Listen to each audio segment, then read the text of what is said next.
ये वीडियो देखकर क्या आपको यकीन होगा कि कोई गंदा नाला या कूड़ेदान नहीं बल्कि नदी का तल है। साबरमती रिवर फ्रंट की करीब 11.5 किलोमीटर की लंबी पट्टी अब पानी से खाली हो गई है। ये कैसे और क्यों हुआ, समझेंगे इंडिया टुडे मैगजीन में छपी जुमाना शाह की इस रिपोर्ट के जरिए। नमस्ते, मेरा नाम खुशबू है और आप देख रहे हैं इंडिया टुडे हिंदी। ये रिवर फ्रंट खाली कैसे हुआ, इसका जवाब तो बहुत सीधा है। बारहमासी नदी की बात तो छोड़ ही दीजिए, साबरमती तो नेचुरल फ्लो से बहने वाली नदी की परिभाषा में भी फिट नहीं बैठती। साबरमती एक प्राकृतिक नदी नहीं है जैसा कि हम और आप सोचते हैं। रिवर फ्रंट के ऊपर एक नहर से 20 किलोमीटर धारा के प्रतिकूल नर्मदा का पानी इसमें लाया गया है और दूसरे सिरे पर बांध इसे रोकता है, लिहाजा इसे खाली किया जा सकता है। अब सवाल है, इसे खाली किया ही क्यों गया? इसका जवाब थोड़ा पहेलीनुमा है। ऐसा शायद पहले कभी नहीं देखा गया जब एक खाली नदी की हाथों से सफाई की जा रही हो। अहमदाबाद नगर निगम यानी एएमसी के दस्ते नदी के तल से गंदगी उठा रहे हैं। इस पवित्र और प्रतिष्ठित जलाशय में शहर के भीतर के 43 नालों से गंदा पानी आकर मिलता है।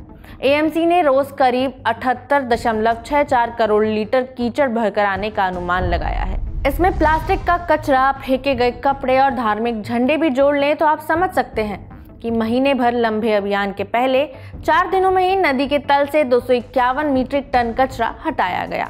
करी बांध पानी के फ्लो को कंट्रोल करता है तो वासना बैराज पानी को शहर के भीतर रखता है। बांध के एक दरवाजे की मरम्मत करनी थी, इसलिए महीने भर के लिए पानी खाली करना पड़ा। मैंने आपदा को अवसर में बदला। नदी के तल की सफाई में मदद के लिए स्वयंसेवियों को बुलाया। हर सुबह 2500 स्वयंसेवी आते हैं और रविवार को उनकी संख्या 10,000 पर पहुंच जाती है। कुछ लोगों का कहना है कि ये मरम्मत का अनोखा काम है जो मूल समस्या को जहां का तहां छोड़ा जा रहा है। इसमें कथित तौर पर ट्रीटेड सीवेज फैक्ट्री से आने वाला गंदा पानी और एएमसी के जल निकासी नेटवर्क से जुड़े हजारों अवैध कनेक्शंस का पानी आकर मिलता है।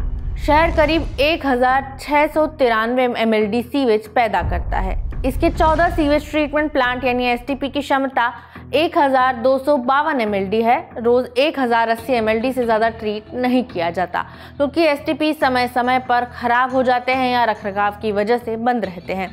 नरोदा, वाटवा और ओधव इंडस्ट्रियल एस्टेट से 120.8 MLD ट्रीटेड पानी निकालने के लिए 70 किलोमीटर लंबी मेगा पाइपलाइन है, लेकिन 5 कॉमन एफ्लुएंट ट्रीटमेंट प्लांट या तो काम नहीं करते या उनकी क्षमता कम है। रिसर्च से ऑर्गेनिक प्रदूषकों की मौजूदगी और जलीय जीवन के लिए पर्याप्त ऑक्सीजन नहीं होने का पता भी चलता है। कारखानों से निकलने वाला गंदा पानी रिसकर उस भूमिगत जल में मिलता है जिसका इस्तेमाल करीब 5 लाख घर पीने के लिए करते हैं। हिसाब में नहीं लिया गया गंदा पानी तो एसटीपी से गुजरता भी नहीं है। मुद्दा अहमदाबाद का शहरी फैलाव है। इसकी आबादी 2000 के बाद दोगुनी होकर 90 लाख हो गई, जिनमें जरूरी सुविधाओं से वंचित बस्तियों में लाखों लोग रहते हैं। लेकिन मुख्य बुनियादी ढांचा बढ़ा नहीं। यह गहरी जड़ें जमाए हुए सामाजिक राजनीतिक समस्या है। गुजरात हाईकोर्ट की 2021 की सुओ मोटो PIL की बदौलत कुछ काम हुआ है। एएमसी बायोरिमीडिएशन यानी बैक्टीरिया के समूह का इस्तेमाल करके गंदे पानी को आंशिक रूप से ट्रीट कर रही है, लेकिन 1 मार्च की पहली समय सीमा चूक गई। ये इसलिए और भी जरूरी हो गया क्योंकि शहर की महत्वाकांक्षा खेलों की ग्लोबल कैपिटल के तौर पर उभरने की है और 2036 का ओलंपिक उसका लक्ष्य है। वीडियो में इतना ही, शुक्रिया।